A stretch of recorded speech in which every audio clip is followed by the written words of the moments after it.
Welcome back, everybody. Thank you very much for joining me again. Welcome to Zlatan's Fight Picks.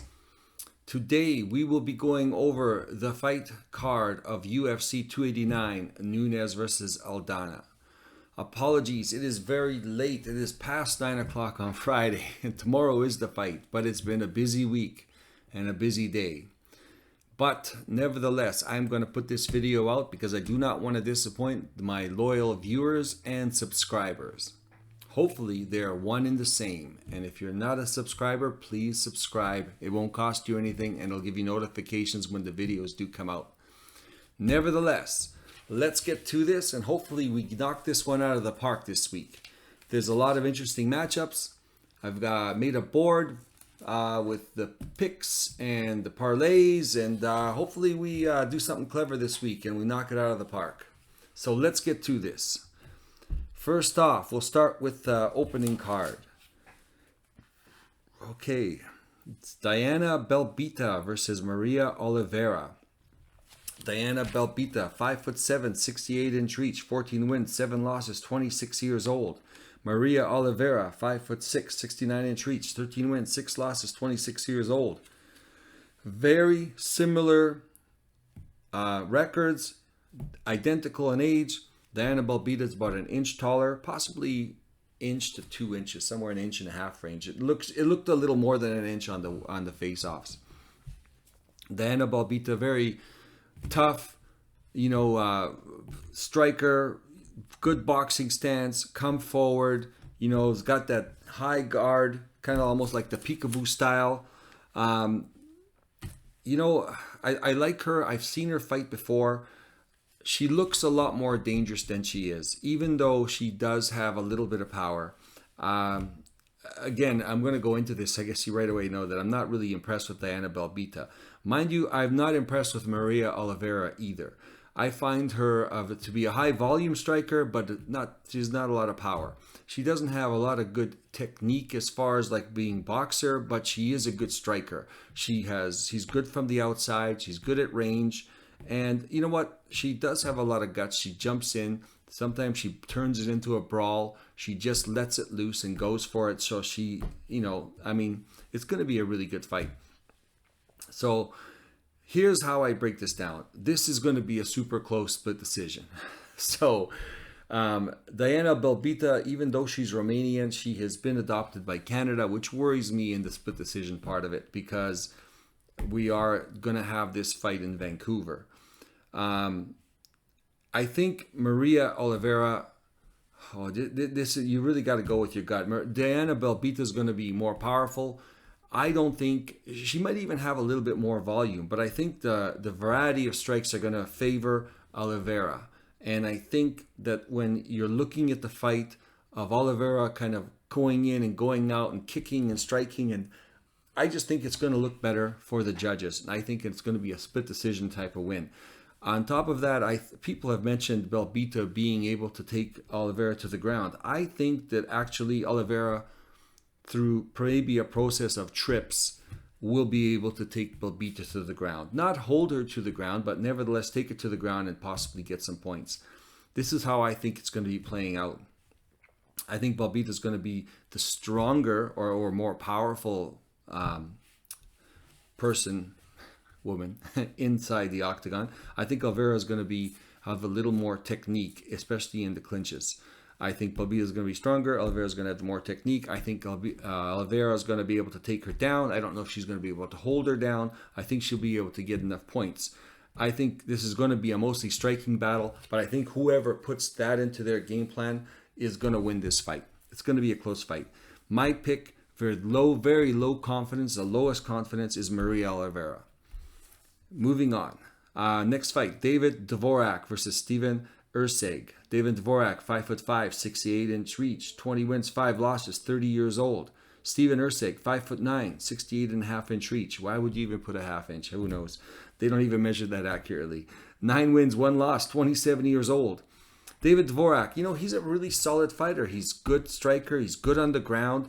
He's really gutsy. I think he got put in a really nasty Kimura against Cap Manuel Cap, and he didn't tap. He's a really tough guy. You know, he just kind of just didn't refuse to tap. So, you know, he wants to win, and he's a dog in there.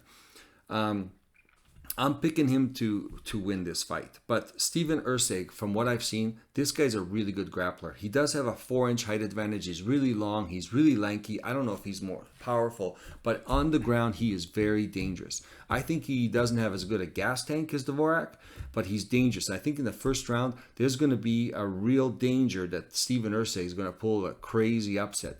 And when I show you the board, I have one contingency plan, because this is the fight that I'm pretty sure Dvorak should win. But this is one of the fights where something can go really wrong here in the first round, and Erceg can pull off a dramatic upset. And usually every week, there's usually a couple of real dramatic upsets. This could be one of them. So even though Dvorak should win, he's a better fighter. He's gonna win in the end. Something crazy happens, and there's a submission Dvorak can't get out of. Anyways, contingency plan. I've got it for later. I'm picking Dvorak to win. Fair mid-range confidence. He is the better fighter who's fought the way better competition. He hasn't won against a way better competition, but he's had to put up a really scrappy fight. Nevertheless, who knows? Maybe Steven Erceg would put up the same kind of scrappy fight. But the whole idea is to win, right? So Dvorak will be the pick. Erceg could be a big upset. I'm not banking on it, but it's something we're going to have to put into our contingency plan. Those are the early prelims. Moving on to the prelims. Kyle the Monster Nelson versus Blake Builder. Yeah, he just sounds like a child's cartoon, eh? What's that guy's name? Something Builder? Kyle Nelson, 5'11", 71-inch reach, 13 wins, 5 losses, 32 years old. Blake Builder, 5'8", 68.5-inch reach. Oh, got to put the half-inch in there because that's going to make a difference. 8 wins, 1 draw, 32 years old. Same age. Builder has not been exposed to losing very much. Kyle Nelson, you know, he's a big, strong guy. He's really big he's tall for the division. He's strong, but he's a little slow. But you know what? He's well-rounded. He's not bad anywhere. He's not the kind of guy that'll get blown out, but he's also not the kind of guy that'll blow anyone else out. And the fact is that I think that he's just very average, kind of very journeyman-like. I don't think he's going to beat Blake Builder. I think Blake Builder has got a lot of confidence. He's got a lot of momentum. I think Kyle Nelson, he's been there a while. He's just always kind of the middle of the road, fighting, you know, mid-range, as in mid-speed, mid-everything. He's not stellar in anything. Nothing really stands out. And I think Blake Builder has got a really good ground game. He's got a lot of stamina. And I think he's going to be able to push this, and he's going to win a decision victory over Kyle Nelson. Kyle Nelson's going to be hard to put out. I don't think he's going to be able to. Blake Builder's not going to be able to get Kyle Nelson out of there, but I think he's going to win a decision.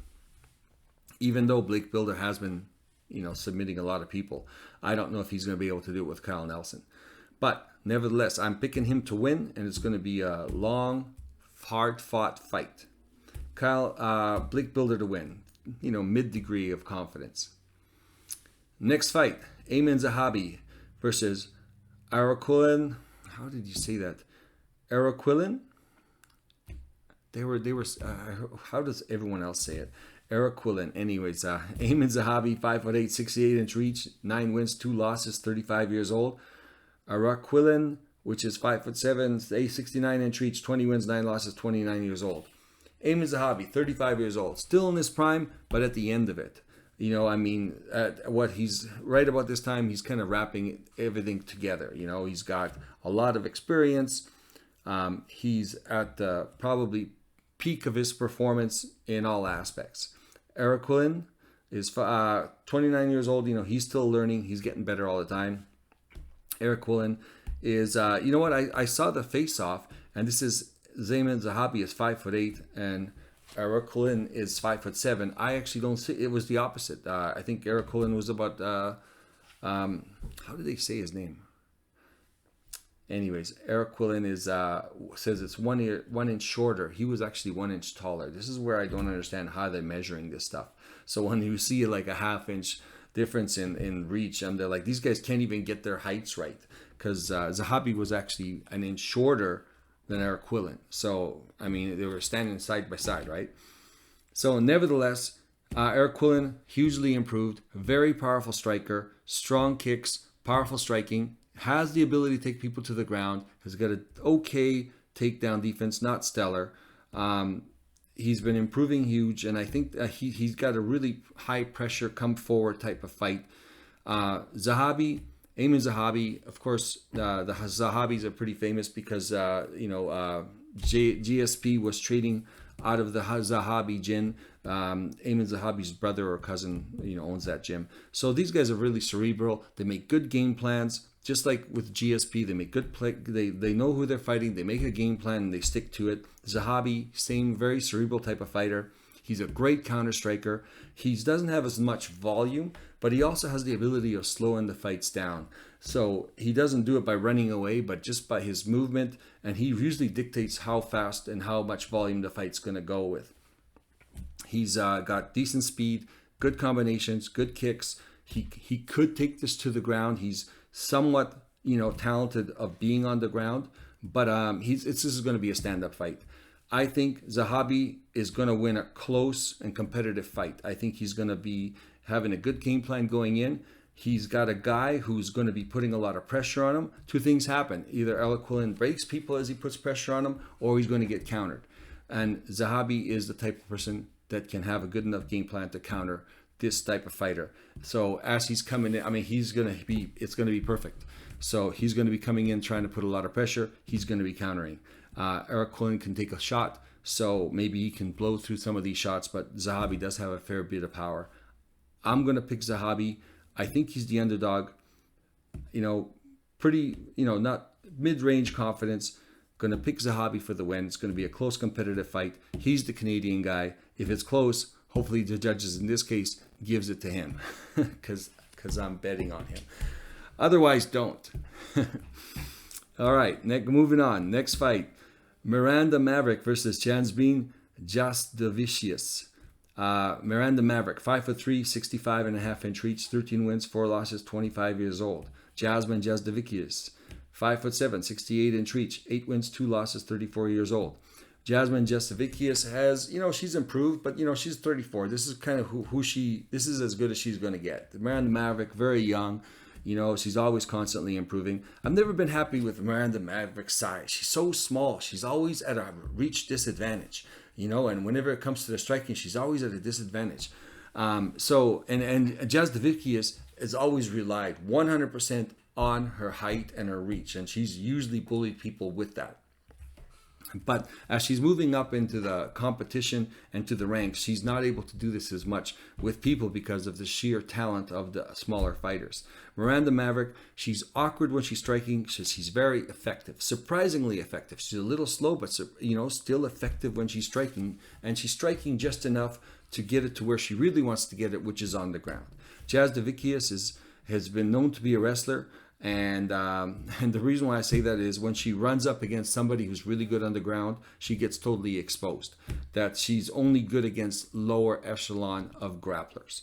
Miranda Maverick is not that lower echelon of grapplers. So I'm going to pick Miranda Maverick to beat Jaz Devikius. I think she's going to expose her on the ground. I think Jaz Devikius is not going to be able to keep the distance. I think Miranda Maverick is going to close the distance and she's going to take her to the ground.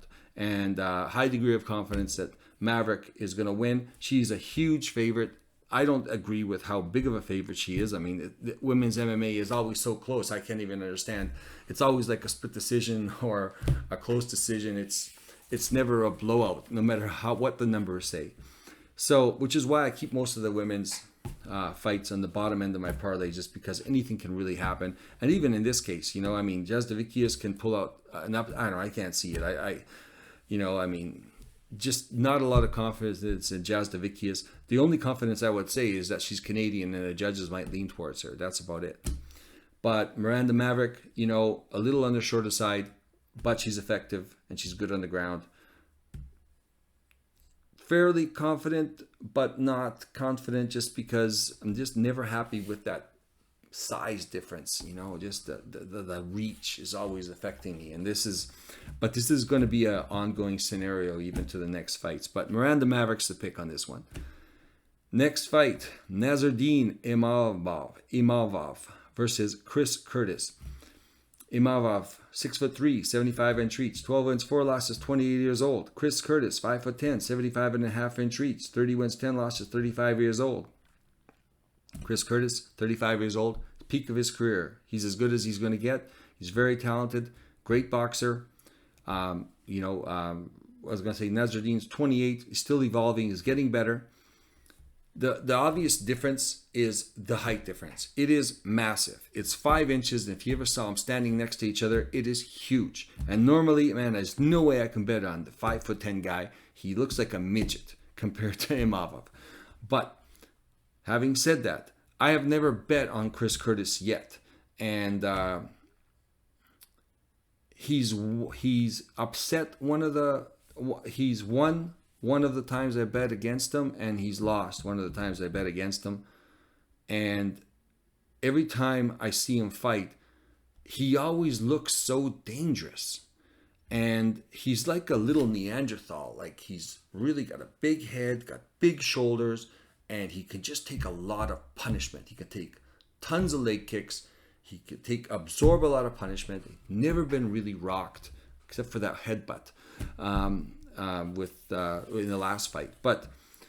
And I'm always like sweating it. I'm going, maybe I'm going to bet on this guy this time because he is really good counter striker. He doesn't have a lot of forward pressure, but he just stands there in this high guard. It just looks so stupid, but it works. And he's a great counter puncher. He's very powerful. Nasruddin Imavov is a good fighter from the outside. And he's never been knocked out, and he's been able to take some shots. And I've surprisingly really flushed shots and not been staggered, like maybe, stung but not staggered. So he's going to be hard to knock out, and he's great from the outside, and he's really long, and he's big. He's really long for the division. He's especially larger and longer than Chris Curtis. Normally I would bet Nasruddin Imavov, but I just find that there is a ceiling on how good of competition Imavov can win against. And I think when Strickland took the last minute fight and which I bet on Strickland, and dismantled Imavov had a fantastic first round fighting from the outside, and Strickland just had the high guard, the good guard, and kept coming forward, absorbing his punches, returning fire, and he just wore Imavov down, and he just totally dominated the fight. Now, Chris Curtis is Strickland's training partner. Now, we know they're going to have the same game plan, but Chris Curtis, he's kind of got that weird, almost inertia type of pressure where he's kind of not even walking towards you, just kind of standing in the center and turning around, and you're automatically drawn towards him to hit him. So he has forward pressure without really moving forward. So it's kind of weird. It's like that weird gravitational type of pressure, but it works because people keep coming towards him, and he stands there, takes their shots, and he counters back. Imavov, I think in the first round, he's going to do what Strickland does. He's going to stay on the outside. He's going to land a whole bunch of punches, and I think Chris Curtis, as things flow, will be able to land a lot of counter punches, probably a lot of counter punches to the body. Imavov has got a very tall frame. I think he also gasses after a few minutes. I think Chris Curtis is going to be able to capitalize with a few really hard body shots. I think Imavov takes the first round. I think as the second round goes on, I think Chris Curtis is going to start to take over, and I think he's going to dominate on the third round. I think Chris Curtis is going to take this fight. I think he's going to win the decision. I don't think anyone's getting knocked out. Somebody might get hurt, but I think they're both pretty tough guys. I can't see Chris Curtis getting hurt. I think Imavov might get hurt a little bit. I don't think Chris Curtis can capitalize on it because he's going to be too long, too elusive. But I think Imavov is going to start to taper out as the fight goes on, and Chris Curtis is going to hit him with some solid counters, solid hits to the body. And even though he's a much shorter fighter, I don't like it in that respect. I think he's going to pull this off. He is the underdog. I don't know. I could see him doing this. It's going to be a close fight. It all depends how long does Imavov last in this fight, because he's going to slow down and Chris Curtis is going to take over, and that's going to be the key. Is Chris Curtis doesn't, if Chris Curtis does not lose the second round, he wins the second round, he's going to win this fight. So that's where it's going to be. The second round is going to be the deciding factor, is how far into the second round is Maverick going to start to taper down and start to slow down and Chris Curtis take over. That's going to be the key, is going to be the second round. Nevertheless, Chris Curtis is going to be my pick. Prelims are done. Let's go on the main card. Oh, we're going through this fast.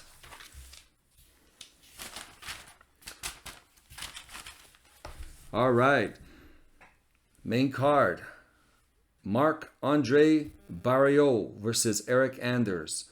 Marc-Andre Barrio, 6'1", 74-inch reach, 15 wins, 6 losses, 33 years old. Eric Anders, 6'1", 75-inch reach, 15 wins, 7 losses, 36 years old. They're close in age, but Eric Anders, I think as a tail end of his career, I've seen him start to slow down and look a little slower and look a little worse in the last year to 2 years. So he's been in this fight game for a while. You've seen him around for a while. And then Marc-Andre Barrio, honestly, has been getting better. He's the kind of guy that I would love to fade. And I even faded him in his last fight. But he surprisingly came out of nowhere and just beat, Cuban Missile Crisis. What's his name? The Cuban Missile Crisis. You can't forget that nickname. And Marc-Andre looked sensational. Like, he looked pretty solid in his striking. And, he had pretty good defense. And he just, like, his nickname is a power bar. He just basically wore the other guy down. I think he lost the first round, and then after that, it was all good. Eric Anders, he's the kind of guy that slows down in a fight. He has very low volume. I've bet on Eric Anders before, and every time you're looking at him, and he's just a bigger, stronger, more powerful guy. And when he lets his hands go, he hurts people, but he just does not throw enough. And he's too busy covering up. And he can take a shot, but maybe it's because he's always covering up. He's always, I don't know, he's a physical specimen. He's very powerful, but he just doesn't seem to attribute that. He just doesn't seem to execute his assets. And I don't know why that is. So I just cannot bet on Eric Anders because of that. And Marc-Andre Barrio, who I used to fade, now I'm getting to see like he's hit like his second wind in his career.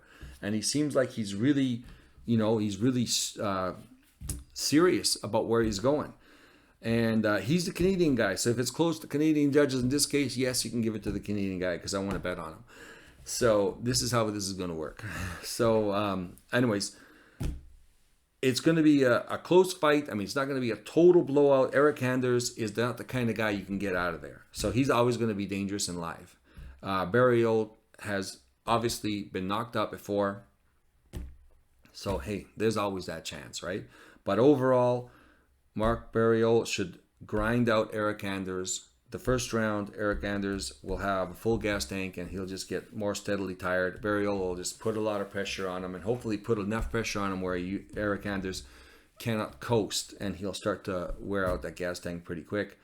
I don't see a finish happening. I see Barrio winning a decision. I think Anders is going to have very low. He's going to have very low output and he's just going to lose a decision in 3 rounds.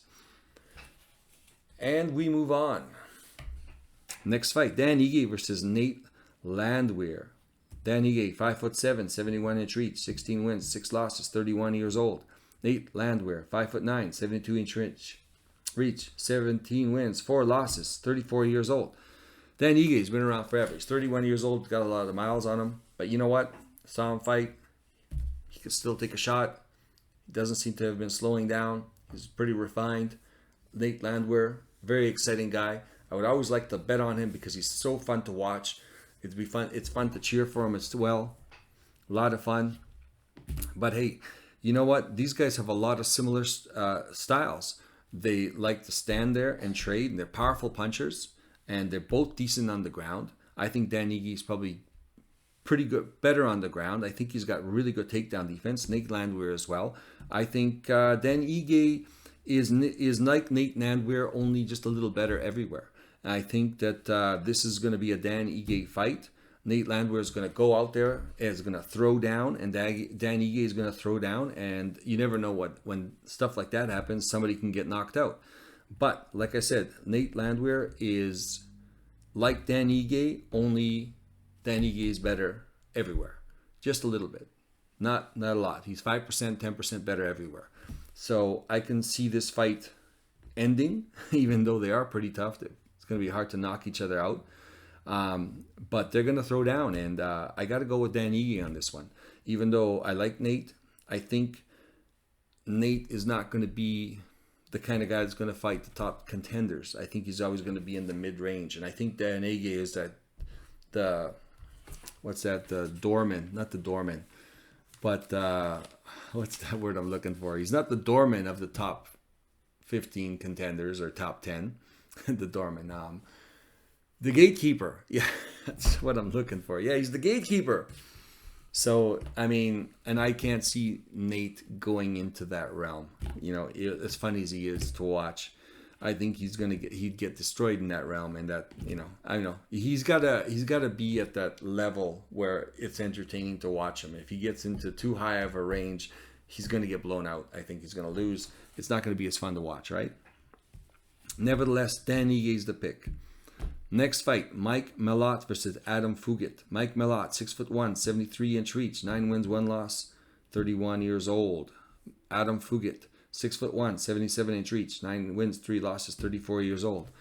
Mike Malott, you know, very talented guy, great on the ground, good striking, very powerful, very quick.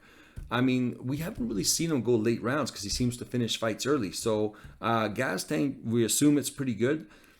But he takes a lot of shots. He takes a lot of punishment. You know, he throws a lot of punches. He gets hit with a lot of punches, and he's been able to take them. But as he moves up, he's going to be stronger and better competition. You know, hopefully he's working on his defense. Adam Fugit, you know, he's just a big guy. He doesn't look like he's been in the fight game a long time, but he kind of reminds me of what's that Russian guy from last week? Who was fighting him? Anyways, I call him the ogre, and he's kind of like that. He's not much to look at. They're just kind of got a big, you know, square body, not a lot of definition, and they just can absorb a lot of punishment. They're very tough and durable, and you know, for the most part, they've got good cardio, and that's Adam Fugit. So, and a lot of guys will come in and approach him all the wrong way, and this guy will wear them down and eventually hit him with some really hard punches, straight punches, and he's got a super long reach, and it's easy to fall prey to that kind of fighter. I don't know, it just doesn't seem very dangerous, but then all of a sudden you realize, you know, you're up against a pretty tough guy, and he's pretty tough. So Mike Malott has got to be careful with this guy. But I'm picking Mike Malott to win. I think he's the better fighter.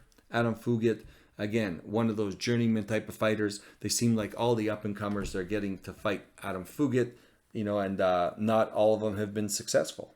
So Adam Fugit is a pretty tough guy, and very tall, very lanky, good on the ground, good straight punches, good kicks. I mean, he's well-rounded. He's not a kind of guy you got to just take lightly. So hopefully Mike Malott gets through him. Mike Malott is the Canadian fighter. They obviously put him on this card because he's kind of the up-and-coming Canadian guy. He's going to be entertaining. Hopefully he wins, and the Canadian people will cheer for him, and everyone will be happy, and we'll get paid out because we're betting on Mike. So everyone's going to be happy. Mike Malott. Proper Mike Malott. Don't let us down, please. Moving on. Co-main event. Charles Oliveira, 5'10", versus Beneil Dariush. Charles Oliveira, 5'10", 74-inch reach, 3 wins, 9 losses, 33 years old. Then Beneil Dariush, 5'10", 72-inch reach, 22 wins, 4 losses, 1 draw, 34 years old. Charles Oliveira is a year younger, but he's got a lot of miles on him, and that worries me sometimes because he has been dropped a few times, and he gets dropped quite often. But he's also fighting a really high-end level of competition. But he does come back. The two things, I saw at the face-off, Beneil Dariush is not 5'10". Either that or Charles Oliveira is taller, because there's at least an inch to an inch and a half difference in height. Like it just always throws me off when people who are supposed to be the same height, one guy's significantly taller. He could be up to close to 2 inches taller, like, you know, an inch and a half at least for Charles Oliveira. So, I mean, he's got a 2-inch reach advantage, and it would make sense that he's 2 inches taller. So yeah, he's looks like an inch and a half, 2 inches taller just during the face-off. Beneil Dariush, very powerful, great on the ground. This guy is a jiu-jitsu expert.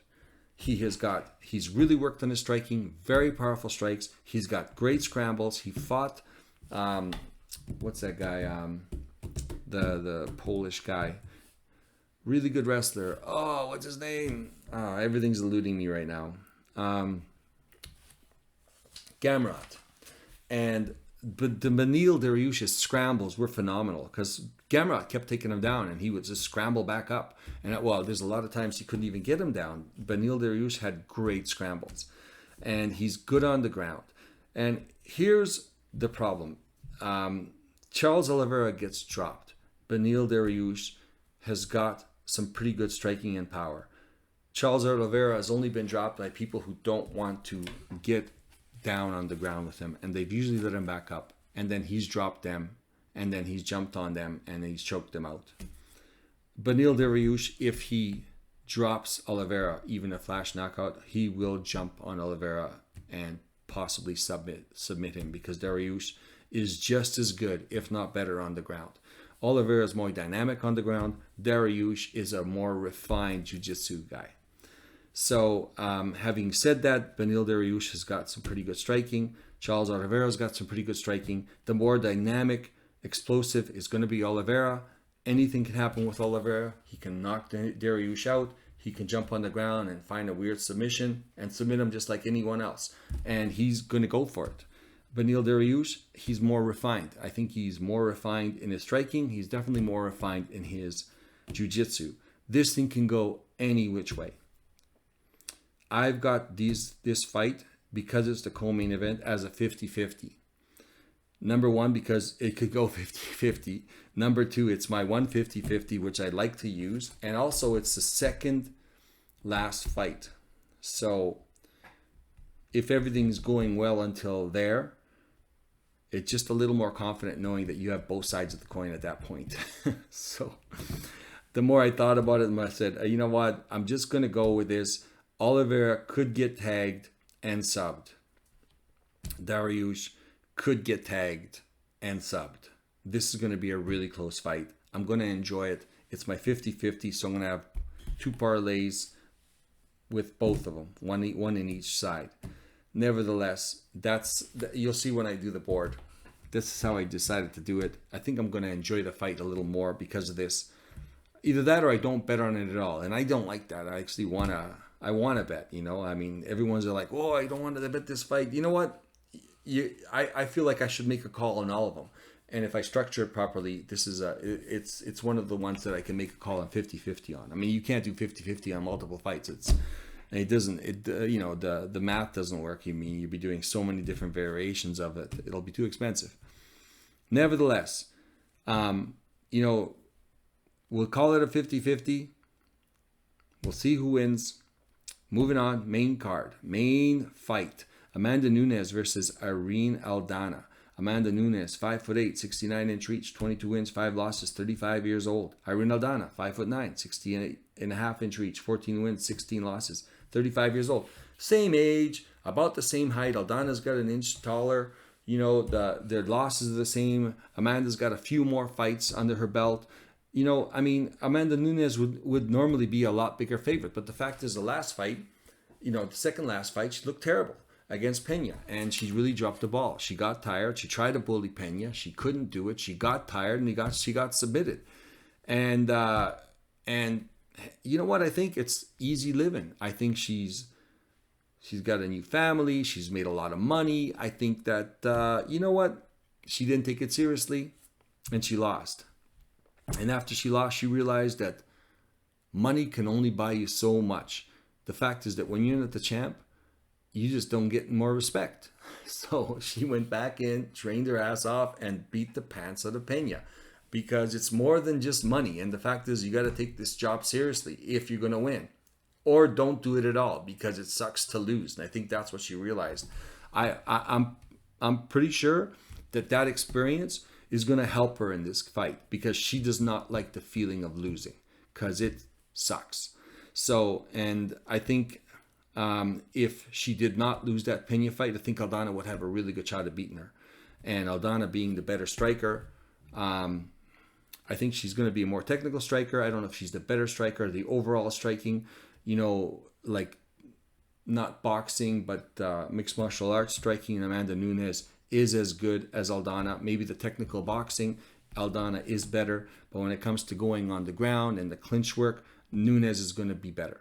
And I think when Aldana fought the farmer's daughter, Holly Holm, even though she was boxing her, Holly Holm just clinched her and tossed her to the ground and kept her on the ground. And I don't see very much difference here with what Nunes can do. I think Nunes is gonna be very strong, and I think she's gonna clinch her and take her to the ground. And that's gonna be the smartest path to victory for Nunes. So I get a high degree of confidence that Amanda Nunes is gonna win this fight.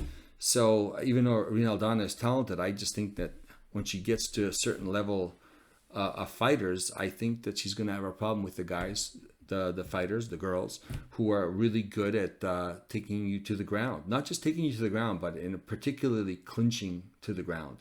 And that's going to be, you can avoid like a double leg takedown and a blast double and stuff like that.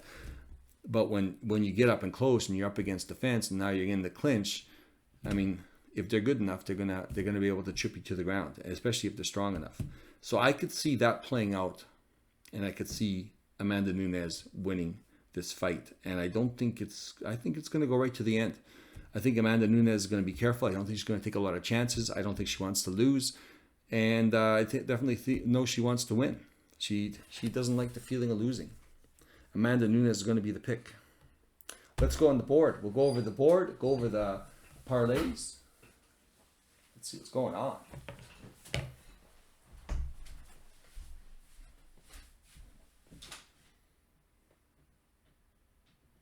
All right, let's see. Is that good?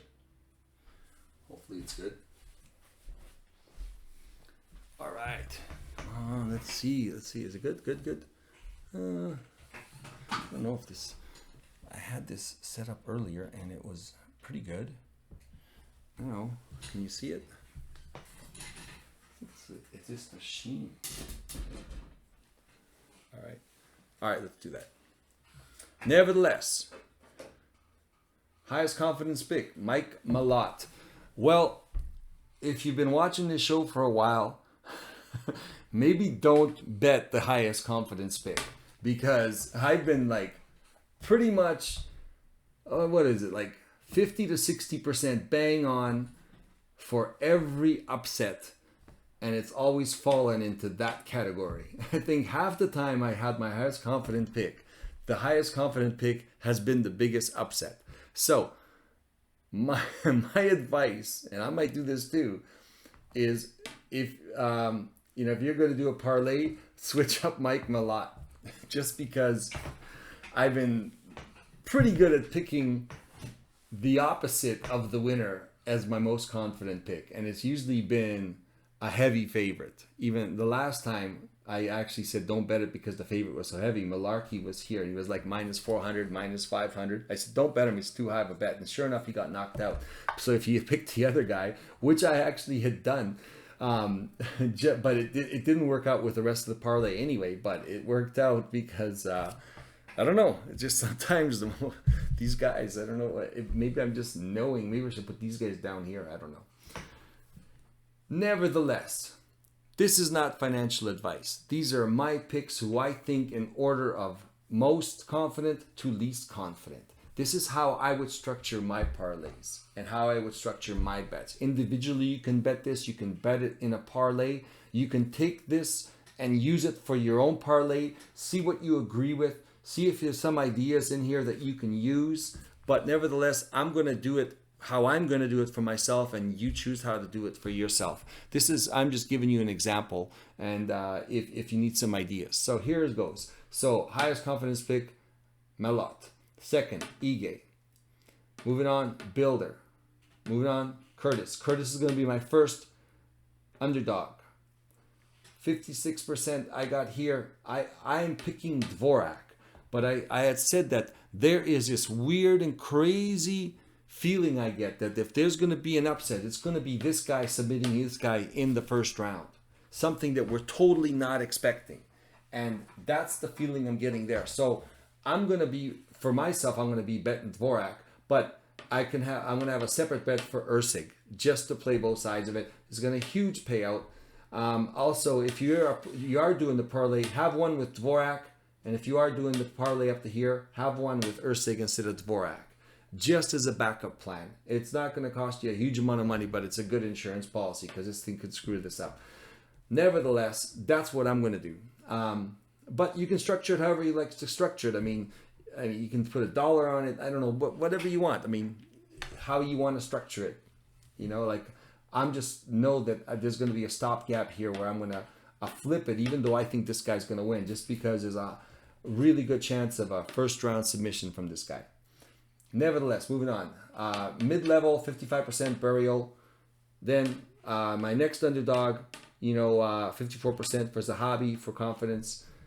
Moving on to the women, Nunes, Maverick, and believe it or not, Maria Oliveira. I'm so not confident in this pick that I've actually removed it and I've got it behind the 50-50.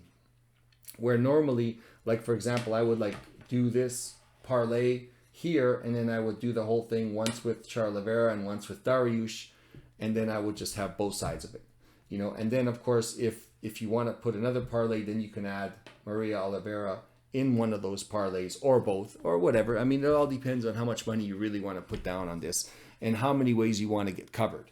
So, I mean, but the end of it, you can bet also individually on each fight. And besides Nunes and Maverick, all the other ones aren't that bad. Like you still get some kind of decent payout even for these favorites. Not okay, not great. But, you've got a few of these, underdogs. I put here as an underdog. It's a pick 'em, but I consider that like an underdog. It's not a favorite. So all the ones with the brown lines. So you can do it any which way. I'm going to structure it. Hopefully try to be a little clever and just avoid some really massive upsets that'll totally mess up my parlay. But otherwise, individually, if you're betting, then yeah, hopefully we get over 70% right and we'll be profitable if you do the whole board normally. But sometimes, you know what, we do hit 50%. Sometimes we hit 90%, but we'll see. Like I said, this is gambling. You just never know. It's a fist fight. Somebody can come in with a bad weight cut, have something wrong with their stomach ache, not feeling good. You never know what'll happen on the day of the fight. So nevertheless, like I said, not financial advice. Only play what you can afford to lose. Also, we got the link for Bet Online, 50% deposit match up to $1,000. If you're looking for some place to bet, they've got a lot of prop bets, most amount of prop bets. Feel free, buy me a coffee. Link is in the description. That is it.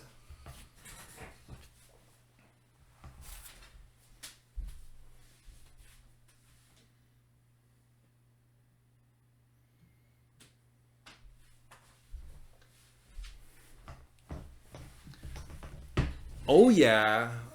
Oh, this is done. This feels so good. Thank you very much for joining me, everybody. Good luck. Hopefully we nail this and we'll knock it out of the park and I'll get a whole bunch of comments, positive comments in the chat. So good luck, everybody, and we will see you next week after the fights with our recap.